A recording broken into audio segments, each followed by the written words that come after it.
Weakness to warrior mindset. The grace of all grace. The place of all place. My space of all space. I have officially gotten 20,000 steps today. Today was my last day of my freaking calorie deficit. I have lost over 30 pounds. 30 pounds. If you had seen me before, you would have thought there is no way that you need to lose weight. There was. It came off of everywhere. My face, my back, my butt, my arms, my fucking little toe. Wherever you don't think you have fat, you will have fat. When you think you only have 20 pounds to lose, you better double it. Because there's that hidden fat that you do not see. The visceral fat. The fat behind your legs. The fat behind your knees. Fat between your toes. It's there.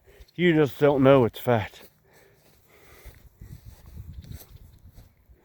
It's a hard struggle.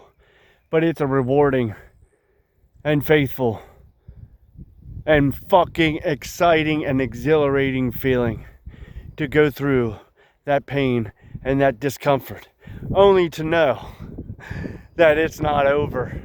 It's far from over. But it's an exciting feeling because you're about to take the next step. You're about to build that fucking physique. You're about to build that fucking physique that turns women into freaks. You're about to turn that body in. You're about to build that body that attracts that hottie. I could rhyme all day. But just be known that it is not a short-lived freaking exhilarating achievement. It is just one wheel, one cog in the machinery, one freaking stepping stone to launch you into the next phase and into ultimately your lifestyle. It is not a phase. It is not a fad. It is a freaking lifestyle. You flip that switch inside your head and you say, this is who I am now. This is who I become. And I will do this until the day I die. God help me, or hell or high water come.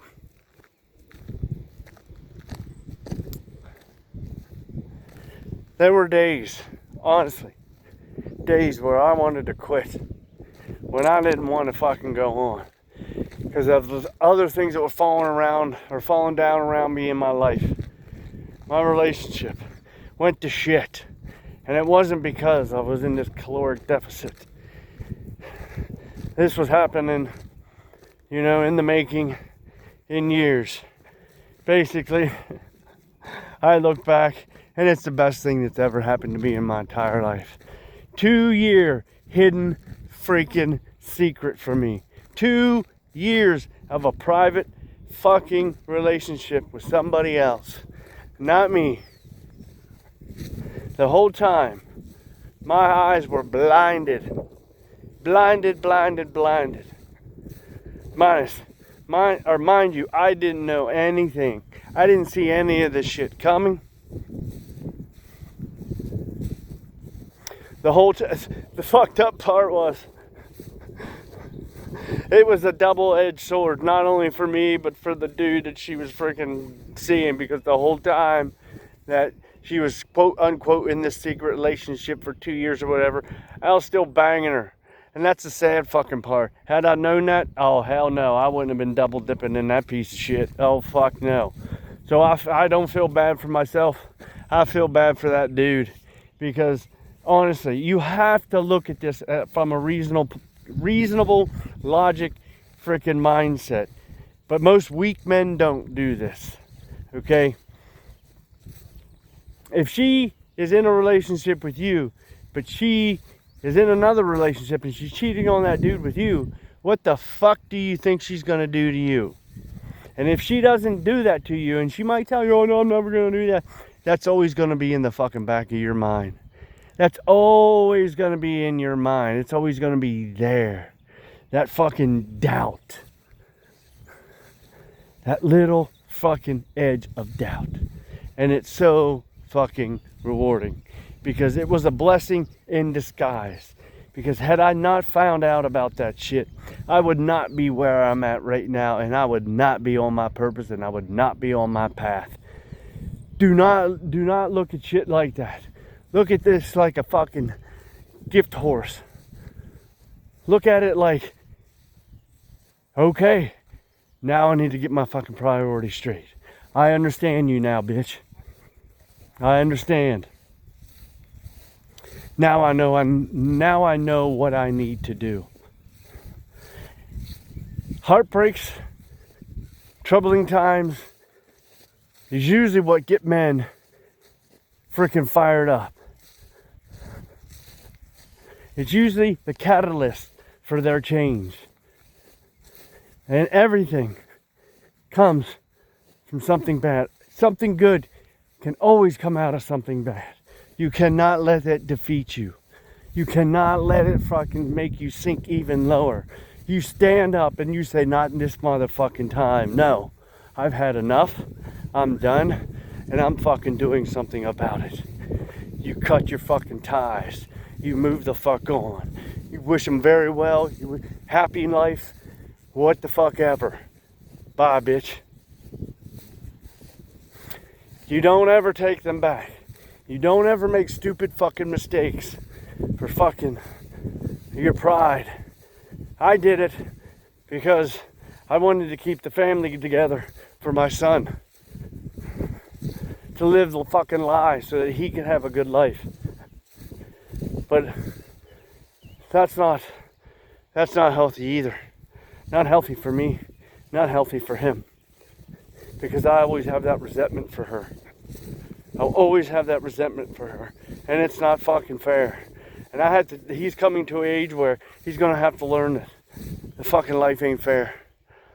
Life is not fair. Life is not going to be easy. He can make his own mind up about his mother. That's not my decision. I am not the one that is going to give him that talk as to why we are separating as a family. I ultimately wasn't the one who did the doing. So I should not have to give him that talk. So many days, I'm not so many days. Nowadays and in the future, it's always protect the girl. You know, oh, don't let her freaking, she made a mistake. I don't give a shit. Nope. She's an adult. She needs to suffer the consequences for her actions. Women never do. They never take responsibility for their bad fucking life decisions. They never take responsibility for the shit that they do. They blame other people. They blame you. They push their insecurities off on you. I'm not afraid to admit to this. I did the things that I did. Yeah, I was an alcoholic, but I was not a fucking mean alcoholic. I wasn't a fucking dickhead of an alcoholic. I did more things for that fucking woman than you can imagine. Breakfast in beds, bubble baths, cleaned the house, made sure the dishes were done, made sure the laundry was done. I did all these things to show her that I cared. And she had the audacity to tell me, you never showed me that you cared. And I'm like, excuse me? Count the Mother's Day.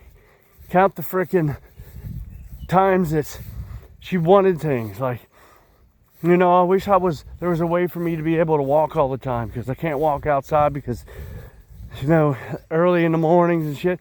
So I did a lot of research. Like, oh, here's a walking pad. You can fucking do your walking pad. Our son likes freaking dominoes. So,